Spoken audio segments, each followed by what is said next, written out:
cursor blinked mockingly at me in the empty message field. 3 hours. 3 hours I'd been staring at Sarah's contact. Try to type something, anything, that might explain why I'd walked out of the restaurant mid-conversation last night. My fingers, the same ones that could sculpt photorealistic humans in Blender with surgical precision, trembled over the keyboard like a novice trying to navigate their first viewport. Just hit send. I whispered to the blue glow of my monitor at 3 a.m. But what was I supposed to send? Sorry I short-circuited when you asked about my feelings? My bad for having the emotional range of a default cube? The irony wasn't lost on me. I was Zachary Chun, 22 years old, and I could render a single frame so beautiful it would make people weep. My Instagram portfolio had 50,000 followers who regularly commented, "How do you make this look so real?" And "Teach me your lighting secrets." I'd mastered every node in Blender's shader editor, could optimize render times that would make professionals jealous, and had even started earning decent money from my architectural visualizations. But asked me to express genuine emotion to another human being? Fatal error. System crash. Blue screen of death. I closed the message app and opened Blender instead, my sanctuary, my escape pod. The familiar interface loaded with its dark theme and orange highlights, and immediately my breathing steadied. Here, I had control. Here, I could create beauty without the messy unpredictability of human connection. I pulled up my latest project, a serene lakeside cabin at golden hour. The water reflected the sky perfectly, every ripple calculated and convincing. The lighting was warm, inviting, the kind of place where people might have meaningful conversations about their deepest fears and dreams. The kind of place where someone like me might actually know how to respond when the person they care about asked, "What are you thinking about?" Instead, I'd stood up, mumbled something about needing air, and walked straight out of the restaurant. Left Sarah sitting there with her half-finished pasta and a look of hurt confusion I'd been replaying in my head for hours. My phone buzzed. A text from my college roommate, Marcus. "Dude," Sarah texted me. "What happened? She's worried about you." I stared at the message until the words blurred. This was the pattern. Had been for 2 years now. Someone got close enough to see past my carefully curated online persona, and I'd find a way to sabotage it. My last relationship had ended similarly, with Emma telling me I was emotionally unavailable and felt like talking to a beautiful statue. Beautiful statue. That one had stuck. Because that's exactly what I was. I could create stunning visuals, compelling narratives to my art, but when it came to my own story, my own feelings, I was working with corrupted files and broken vertices. I minimized Blender and opened my browser, searching for something, anything, that might help me understand why I kept crashing whenever emotions entered the equation. Forums, self-help articles, YouTube videos. All of it felt like trying to fix a complex 3D model with MS Paint. The tools didn't match the problem. That's when I found it. Buried in a Reddit thread about creative burnout, someone had posted a link to a blog called Debug Your Mind. The author was listed as John Mitchell, a software engineer from Vancouver who also happened to be a Blender expert. His bio mentioned degrees from University of British Columbia and work at several major tech companies. But what caught my attention was his latest post title, "Why Your Emotional Render is Failing, a Technical Guide to Human Connection." I clicked, half expecting another generic self-help piece dressed up in tech metaphors. Instead, I found something that made me sit up straight in my chair. John wrote about emotions the way I thought about node networks, as systems with inputs, processes, and outputs. He talked about emotional render optimization and debugging relationship algorithms. For the first time in months, I felt like someone was speaking my language. At the bottom of the post was a contact form.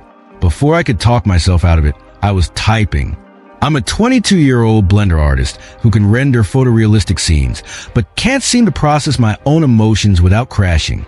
I just walked out on someone I care about because I couldn't handle a simple conversation about feelings. I don't know if you take on mentorship cases, but I'm willing to try anything at this point. My emotional life feels like a broken project file, glitchy, unfinished, and unreadable. Can you help me debug this mess? I hit send before I could second guess myself. Then I sat back, wondering if I just made a fool of myself to a stranger on the internet. My phone buzzed again. Sarah, I'm not angry. I'm just confused. Can we talk tomorrow?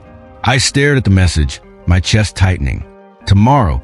24 hours to figure out how to explain the unexplainable, how to render my internal chaos into something another person could understand.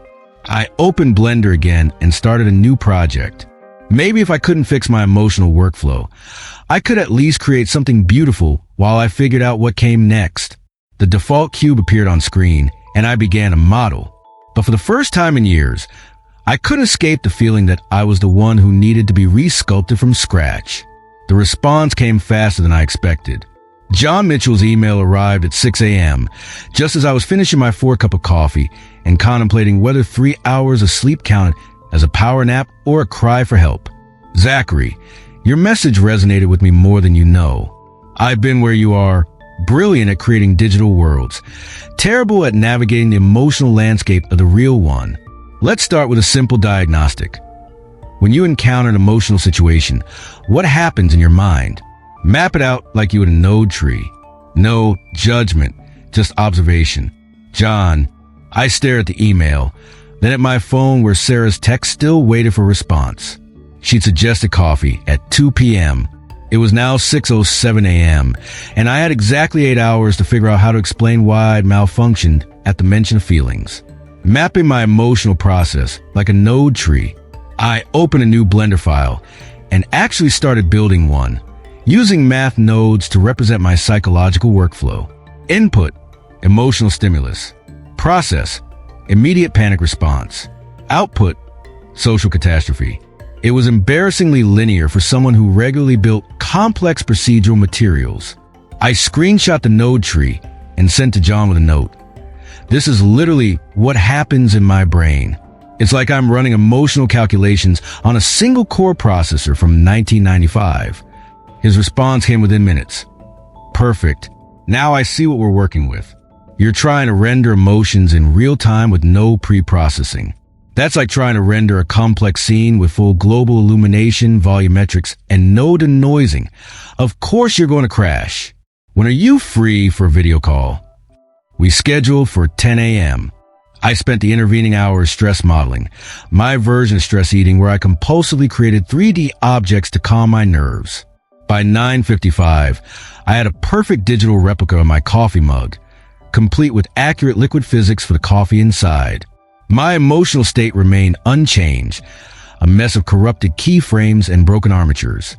John appeared on my screen at exactly 10 a.m., sitting in what looked like a home office with multiple monitors, and I noticed immediately several 3D printed models that were clearly Blender creations. He was probably in his early 30s, with the kind of relaxed confidence that came from years of solving complex problems. Nice renders on your portfolio, he said by way of greeting. I particularly liked the Cyberpunk Cityscape series. The volumetric lighting in those rain scenes was exceptional. Thanks. I managed, then immediately felt awkward. Even compliments about my work, the thing I was supposedly good at, made me want to minimize the screen. So, John continued, I've been thinking about your node tree. It's not wrong exactly, but it's incomplete. You're treating emotions like they're binary, on or off, good or bad. But what if I told you they're more like materials? Complex, layered, requiring different approaches depending on the context. I frowned. I don't follow. Okay, let's start with something concrete. Tell me about this situation with Sarah. What specifically triggered your crash? My shoulders tensed automatically. She asked what I was thinking about. I was actually thinking about her, about how nice it was to sit across from someone who seemed to genuinely enjoy my company. But when she asked, I just froze, like when Blender locks up during a heavy render. John nodded. Classic buffer overflow. You had too much emotional data to process, and instead of managing it, you try to force it all through at once. What do you do when Blender crashes during a complex render? I check the logs, identify what caused crash, optimize the scene, and try again with better settings. Exactly. But what did you do with your emotional crash? I was quiet for a moment. I ran away. Right. You force quit without saving, lost all your progress, and left Sarah wondering what went wrong. No debug information, no graceful failure handling. Just an abrupt system shut down. The analogy was so perfect it hurt. So, how do I optimize my emotional scenes? John leaned back in his chair. First, we need to understand what's actually happening in your emotional processing pipeline. Can you walk me through your relationship history? Just the technical aspects. What patterns do you notice? I spent the next 20 minutes describing my romantic disasters like they were failed render jobs. Emma, who'd told me I was emotionally unavailable after 3 months of dating. Katie, who'd said I was impossible to read before ghosting me completely. Marcus's sister Amy, who tried to kiss me at a party and been met with what she later described as the most awkward 30 seconds of silence in human history. Pattern recognition. John said when I finished, "You're excellent at it in Blender. You can spot modeling issues, texture problems, lighting artifacts. But you're not applying those same analytical skills to your emotional life. What's the common thread in all these stories?" I thought about it. I don't know what I'm supposed to do when emotions get involved. It's like someone handed me a project file in a format I don't recognize. Bingo. You're trying to open .emotion files with .logic software. They're not compatible. But here's the thing. Emotions aren't actually that different from rendering. They both involve taking complex input data and producing an output that others can interpret and respond to. My phone buzzed with a text from Sarah. "Still on for 2 p.m.? No pressure. But I'd like to understand what happened last night." I showed John the message and he smiled. Perfect timing. Real world application. What's your instinct right now? To cancel. To make up an excuse about being sick or busy with work. That's your crash prevention protocol kicking in. You're trying to avoid the possibility of system failure by shutting down the process entirely. But what if instead of avoiding the render, we optimized it? What if we prepared your emotional scene properly before hitting play? I looked at him skeptically. How do you prepare for a conversation about feelings? The same way you prepare for any complex render. You analyze the requirements, gather your resources, set up your environment, and process the data in manageable chunks. Sarah isn't asking you to render the entire emotional landscape of your relationship in real time. She's asking for one frame, what happened last night, and how you're feeling about it. But what if I say the wrong thing? John's expression grew serious. Zachary, I spent years avoiding emotional conversations because I was afraid of saying the wrong thing. You know what I learned? There's no such thing as a perfect emotional render. There's only honest rendering versus dishonest rendering. The artifacts and imperfections, they're features, not bugs. They're what makes the output feel real. I stared at my phone at Sarah's patient message. So how do I start? We're going to build you an emotional shader node. Step by step, input by input. But first, I want you to do something for me. Open Blender and create a new scene. I want you to model the restaurant where you and Sarah were sitting last night. Every detail you can remember. It seemed like an odd request, but I complied. As I worked, recreating the warm lighting, the specific texture of the wooden table, the way Sarah's hair had caught the light from the window, something interesting happened. The memory became less overwhelming, more manageable. I was processing it through a medium I understood. Good, John said, watching me work. Now I want you to add a figure representing yourself in that scene. How do you see yourself in that moment? I created a simplified character model, generic, faceless, sitting rigidly in the chair. As I looked at it, I realized it perfectly captured how I felt most of the time. Present but not really there, visible but not truly seen. Now create Sarah. This was harder. Sarah was vivid, expressive, the kind of person who gestured when she talked and laughed with her whole body. I found myself spending extra time on her character, trying to capture the warmth that had drawn me to her in the first place. Interesting, John observed. Look at the difference between your two characters. What do you notice? I studied the scene. My character was static, generic, emotionally flat. Sarah's was dynamic, expressive, alive. I made myself invisible. I said quietly, not invisible, emotionally unrendered. You're there, but you're not really there. You're like a placeholder object that never got its final textures applied. My chest tightened. I don't know how to apply those textures. That's what we're going to figure out. But first, I want to text Sarah back. Something simple.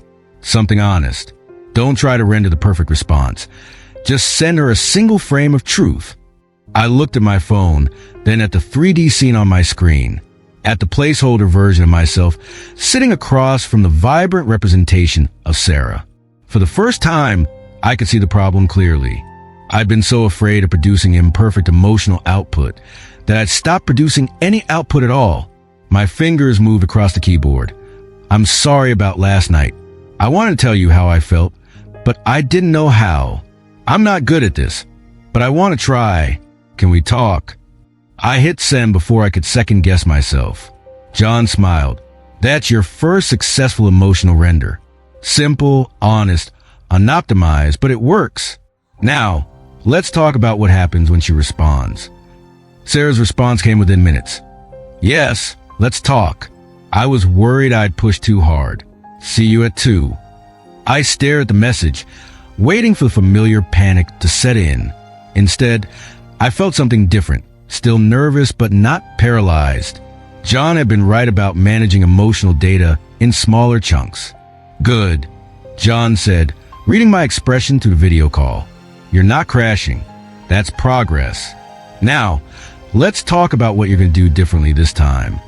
Over the next hour, John introduced me to what he called emotional pre-processing.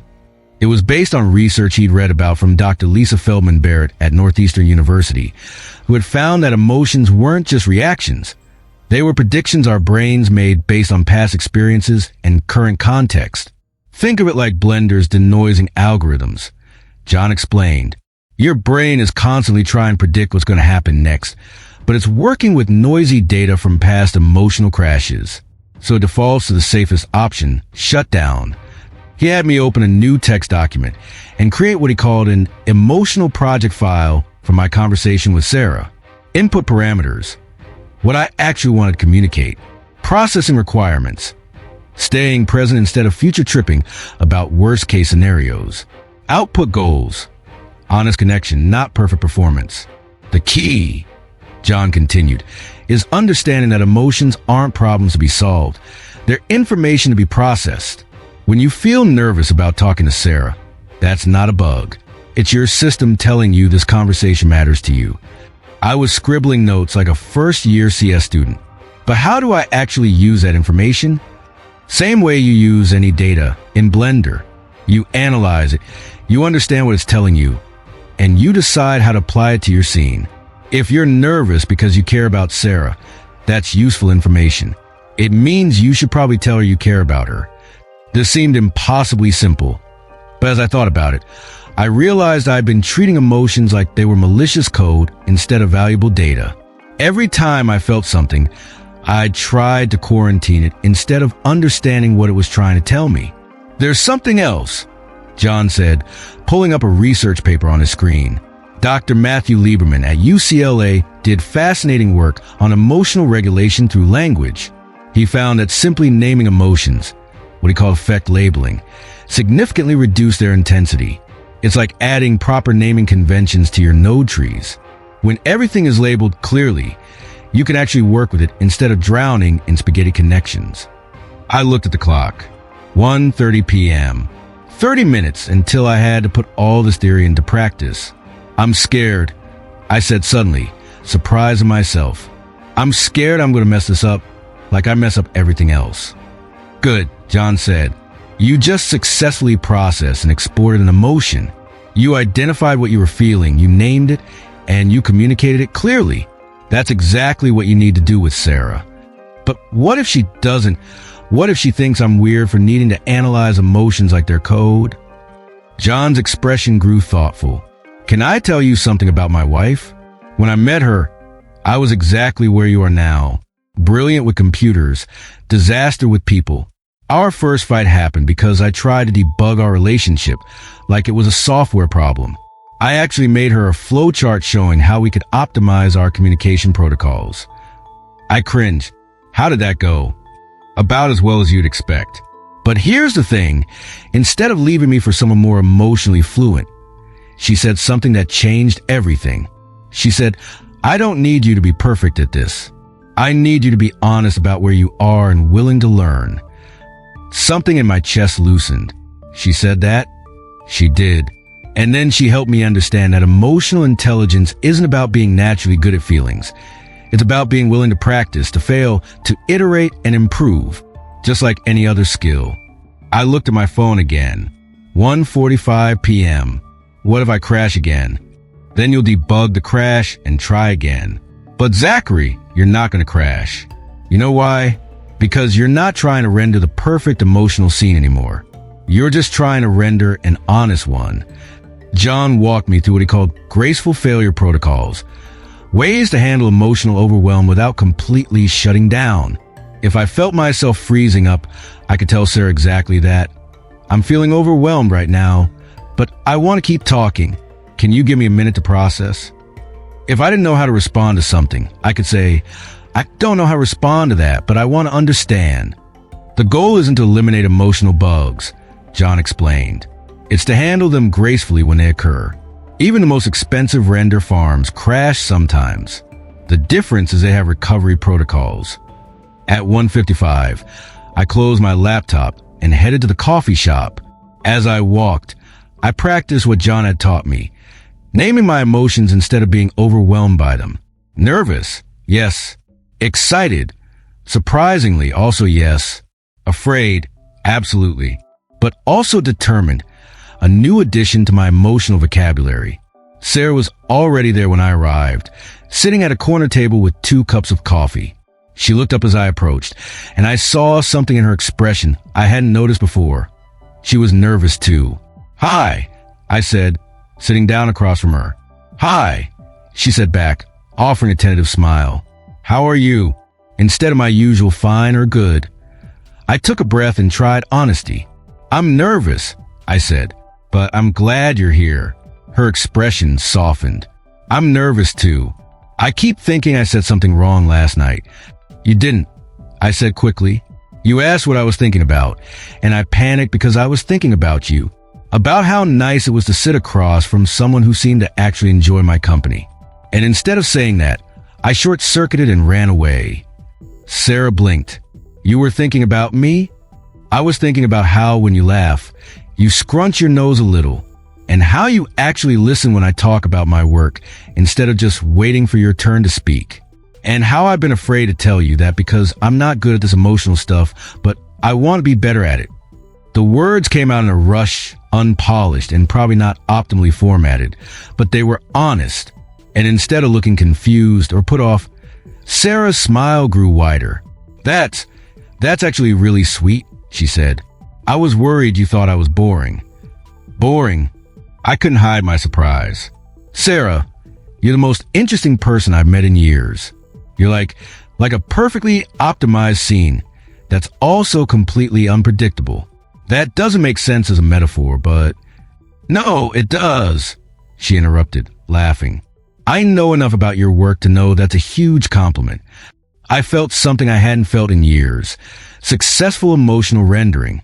Not perfect, not polished, but functional. Connected. Real. Can I ask you something? Sarah said, what happened last night? I mean, I get that you got overwhelmed, but it felt like you just disappeared. I thought about John's advice about honest rendering. I have this problem where I try to process too much emotional information at once, and I crash. Like when you ask me what I'm thinking, I want to tell you everything. How I feel about you, how scared I am of messing this up, how I've never met anyone who makes me want to be better at the whole human connection thing. But instead of processing that in manageable pieces, I try to render it all at once, and my system shuts down. Sarah leaned forward, her expression intent. So what you're saying is, you like me, but you're afraid of screwing it up? I nodded. Exactly. But I'm working on it. I'm learning to debug my emotional processes instead of just avoiding them. That's very you, Sarah said with a smile. Approaching feelings like they're a technical problem to solve. Is that okay? She reached across the table and took my hand. Zachary, I don't need you to be someone you're not. I like who you are. I like your brain and how it works. I just want to be let into it sometimes. I looked down at our joined hands, then back up at her face. I like that too. I'm still learning how to optimize for emotional connection instead of just trying to avoid system crashes. Then let's learn together, she said. No pressure, no perfect performance required, just honest rendering. I smiled, recognizing my own metaphor reflected back at me. Honest rendering. I agreed. As we talked for the next 2 hours, I practiced what John had taught me. When I felt overwhelmed, I named it. When I didn't know how to respond, I said so. When Sarah said something that made me happy, I told her instead of just thinking it. It wasn't perfect. I still stumbled over words, still felt the urge to flee when conversations got too deep. But for the first time, I was working with my emotions instead of against them. And the results were better than anything I'd ever rendered in Blender. The next few weeks became my emotional apprenticeship.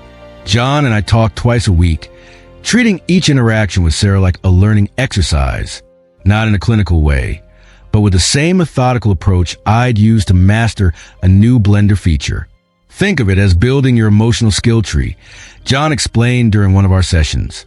Right now, you're level 1 in emotional intelligence, but you're approaching it like someone who's already maxed out technical skills. You wouldn't expect to create photorealistic renders on your first day with Blender, right? The comparison helped. I started keeping what I called an emotion log, a simple document where I track my feelings throughout the day, their triggers, and how I responded. It was like debugging, but for feelings. Day 5, felt anxious before calling Sarah. Trigger, fear of running out of things to say. Response, took 3 deep breaths, reminded myself that conversations don't need to be scripted. Called anyway. Result, we talked for an hour about her photography project. She asked for my thoughts on composition. Felt useful and connected. Day 12, frustrated with client feedback on architectural render. Trigger, they wanted changes that would make the lighting less realistic. Response, instead of just grumbling internally, I explained why their requested changes would reduce the quality. They actually listened and we found a compromise. Note, explaining technical reasoning to non-technical people is similar to explaining emotional reasoning to myself. The breakthrough came 3 weeks into my emotional education. Sarah and I were at her apartment, looking through her photography portfolio when she showed me a self-portrait that made me stop breathing. I don't usually show people this one, she said quietly. I took it during a really difficult time last year. I was struggling with some personal stuff, and I wanted to capture how I felt. The image was beautiful and raw. Sarah looking directly at the camera, her expression vulnerable and honest. There was something in her eyes that I recognized. The same fractured quality I've been carrying around for months. It's incredible, I said, meaning it. You can see everything you were feeling. Sarah was quiet for a moment. What do you see? I studied the image, applying the same analytical approach I'd use for any visual composition. I see someone who's in pain but not broken. Someone who's scared but still showing up. Someone who's... I paused, realizing I was describing myself as much as the photograph. Someone who's brave enough to be seen even when they don't feel put together. Sarah's eyes filled with tears. That's exactly what I was feeling when I took it. Can I tell you something? I said, my heart racing. I've been thinking about vulnerability like it's a system error, like showing someone your unfinished, buggy code. But looking at this, it's not a bug. It's the most important feature. Zachary, Sarah said softly, that might be the most beautiful thing anyone's ever said about my work. I felt that familiar panic rising, the urge to deflect, to minimize, to crash gracefully before I revealed too much. But instead of running from it, I named it. I'm scared, I said. I'm scared because I'm having feelings I don't know how to process, and my instinct is to shut down. But I don't want to shut down with you. Sarah set down the portfolio and moved closer to me on the couch. What kind of feelings? This was it. The moment I'd been preparing for without realizing it. All of John's metaphors, all of my emotional debugging practice had led to this. The chance to render my feelings honestly, artifacts and all.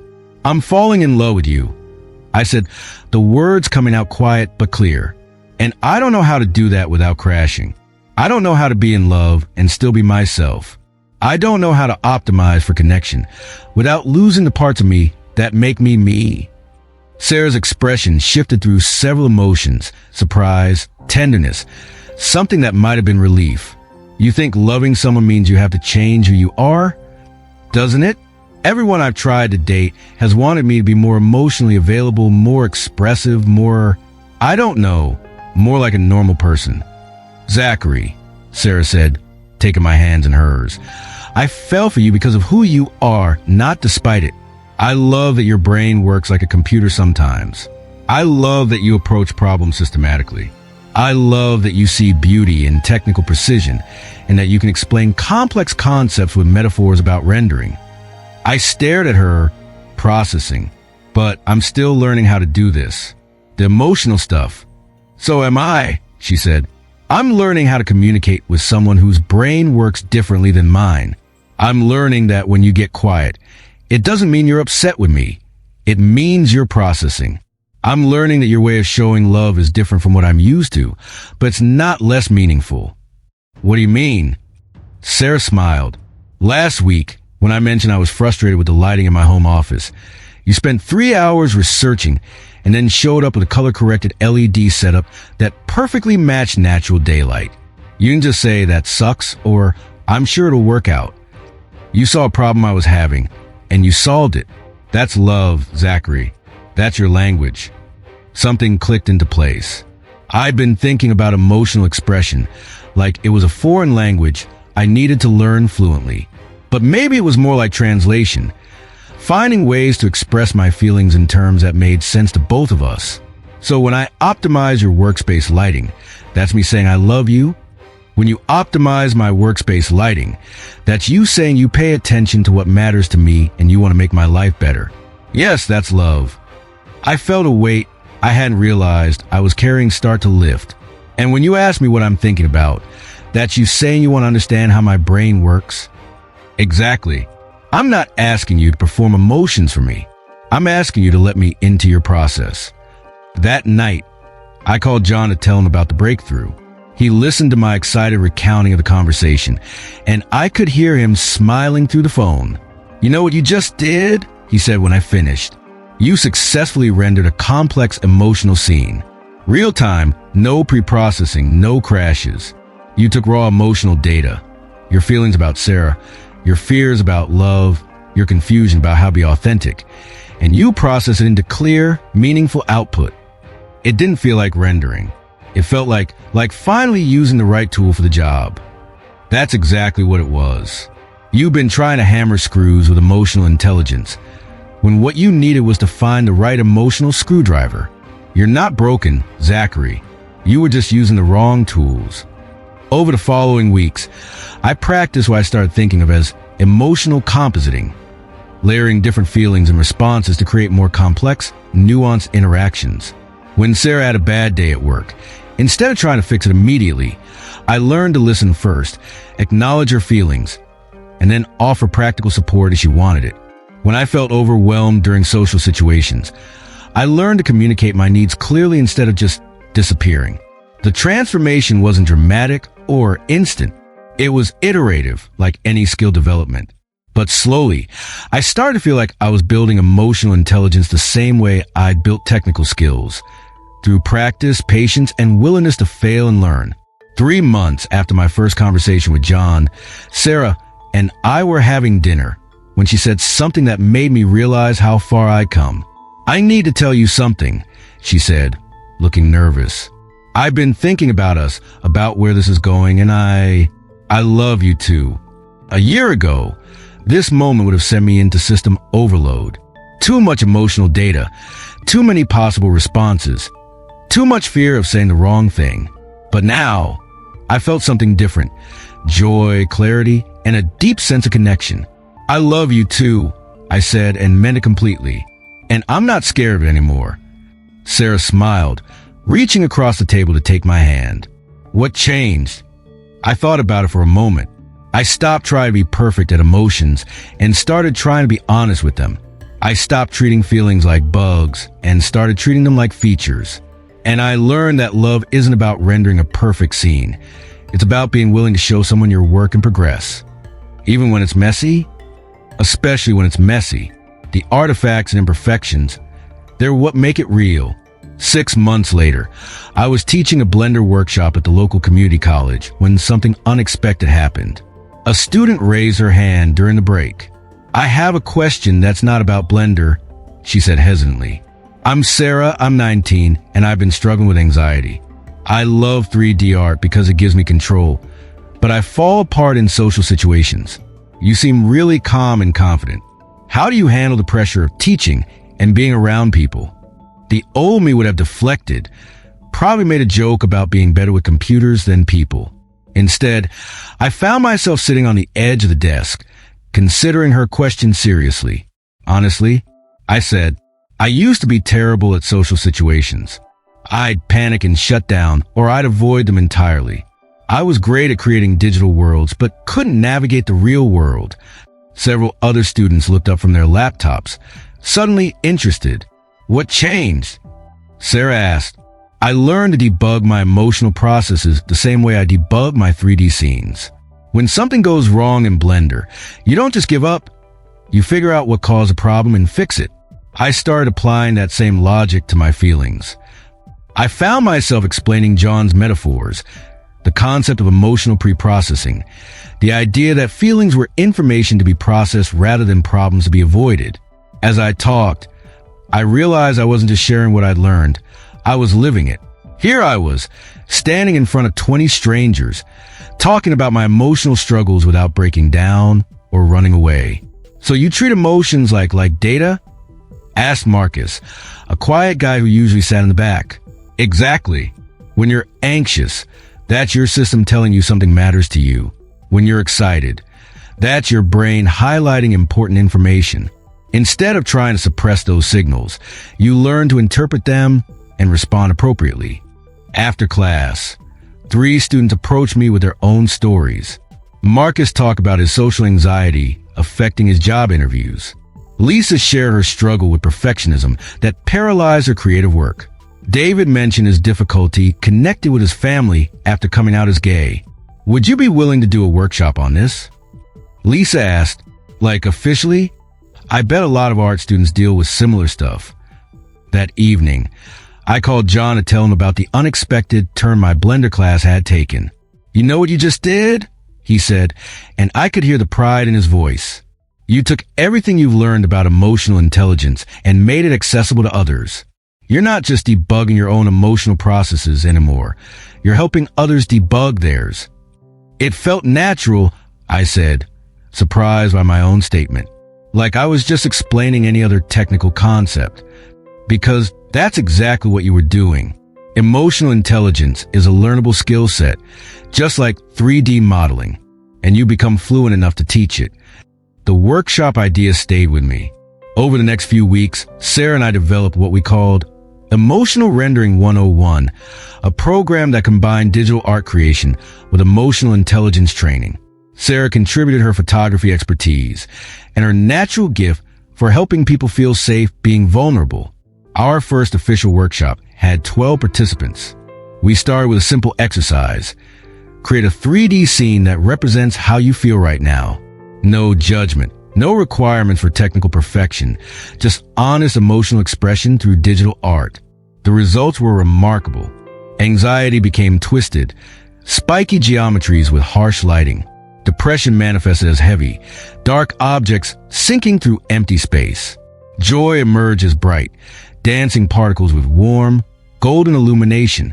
But the magic happened when we talk about the scenes. "I made this jagged, broken landscape," said Elena, a graphic design student. "I was trying to show how my breakup felt. But looking at it now, it's not just broken. There's light coming through the cracks." "That's called finding beauty in the artifacts," I said, remembering John's early lessons. In 3D rendering, sometimes the imperfections make the image more interesting, more real. Same with emotions. As the weeks went on, our workshop grew. We added modules on graceful failure protocols for handling emotional overwhelm, optimization strategies for managing anxiety, and collaborative rendering for improving relationships. The metaphors that had once seemed like just clever wordplay became powerful tools for helping people understand and manage their inner lives. The breakthrough moment came during our 6th session. We were working on a group project, collaborating on a single 3D scene where each person contributed elements representing their current emotional state. It was chaotic at first, with clashing styles and conflicting visions. But slowly, the group began to communicate, to negotiate, to find ways to make their individual contributions work together. This is what relationships are like. Sarah observed as we watched the group work. Everyone brings their own emotional style, their own way of processing the world. The goal isn't to make everyone identical. It's to find ways to blend your individual contributions into something beautiful. After the session, Marcus approached me privately. "I wanted to thank you," he said. "6 months ago, I couldn't make eye contact with people. Last week, I had a job interview and actually felt confident. I got the position. What changed?" I asked. "I stopped seeing my introversion as a bug that needed fixing. You helped me understand it's just my processing style. Instead of trying to become extroverted, I learned to communicate my value in ways that work for me." That night, lying in bed next to Sarah, I reflected on how far I'd traveled from that broken moment when I couldn't even text her back. The journey hadn't been about becoming a different person. It had been about learning to work with who I already was. "What are you thinking about?" Sarah asked, and I realized she'd been watching me think. "I'm thinking about render times," I said, making her laugh. When I first started with Blender, I was so impatient. I wanted perfect results immediately. I'd try to render complex scenes without proper optimization and get frustrated when they took forever or crashed. And now I understand that good rendering takes time. You have to be patient with the process. Trust that the system is working even when you can't see immediate results. Emotional growth is the same way. Sarah traced patterns on my chest with her finger. "So what's our current render status?" I thought about it seriously. We're at about 75% complete. The major elements are in place. The lighting is working. Most of the artifacts have been cleaned up, but there's still detail work to do, refinements to make. I love that you think of us as a work in progress. The best projects always are. Static scenes are boring. I want to keep adding layers, experimenting with new techniques, seeing what we can create together. A year later, our emotional rendering workshop had become a regular program at 3 local colleges. We'd helped over 200 students learn to navigate their emotional lives using technical metaphors and practical strategies. But more importantly, I'd learned something fundamental about myself. I didn't need to choose between being technically minded and emotionally intelligent. They weren't opposing forces. They were complementary skills. The final validation came when John visited from Vancouver to guest lecture at one of our workshops. Watching him interact with our students, I realized something profound had shifted. I was no longer the struggling mentee seeking guidance. I had become a man of myself, capable of helping others debug their emotional processes. "You know," John said afterward as we grabbed coffee, "when you first reached out to me, I saw a lot of myself in your message. But watching you teach today, you've gone beyond where I was at your age. You've created something entirely new." "What do you mean?" "I learned to manage my emotions by thinking like an engineer. You've learned to teach others to do the same. You've turned emotional intelligence into a transferable skill set. That's not just personal growth. That's innovation." As I write this now, 2 years after that first desperate email to John, I'm sitting in the office I share with Sarah. She's editing photos from her latest portrait session, images that capture the kind of authentic emotional expression I once thought was impossible. I'm working on a new 3D animation that will serve as the introduction to our online version of the emotional rendering course. My phone buzzes with a message from Marcus. "Got promoted to lead developer. Used the presentation techniques you taught us. Still can't believe I gave a talk to 50 people without crashing. Thank you for helping me debug my confidence issues." I smile and show the message to Sarah. "Another successful render," she says, not looking up from her screen. The metaphor still makes me laugh, but it's also perfect. We're all just running complex processes, trying to reduce meaningful output with the hardware and software we've been given. Some of us are naturally optimized for emotional processing. Others need to learn it systematically. Debug it carefully and practice it consistently. The beautiful thing is that both approaches can produce incredible results. You don't have to be naturally gifted at emotions to be good at them. You just have to be willing to learn, to fail gracefully, and to keep iterating until you get the output you want. And sometimes, if you're really lucky, you find someone who appreciates both your polished renders and your work-in-progress files. Someone who loves you not despite your processing style, but because of it. I look over at Sarah, absorbed in her work, occasionally making small please sounds when she gets to edit just right. In a few hours, we'll close our laptops and cook dinner together, talking about our days, sharing the small victories and minor setbacks that make up a life. Tonight, she might ask me what I'm thinking about, and I'll tell her honestly, without fear of system crashes or render failures. Because I finally understand, the goal was never to become perfect at emotions. The goal was to become fluent enough in my own emotional language that I could translate it for others and receive their translations in return. That's love, I've learned. Not the absence of bugs, but a willingness to share your source code with someone who finds your particular brand of beautiful complexity worth debugging alongside you. The render continues frame by frame, and I wouldn't have it any other way.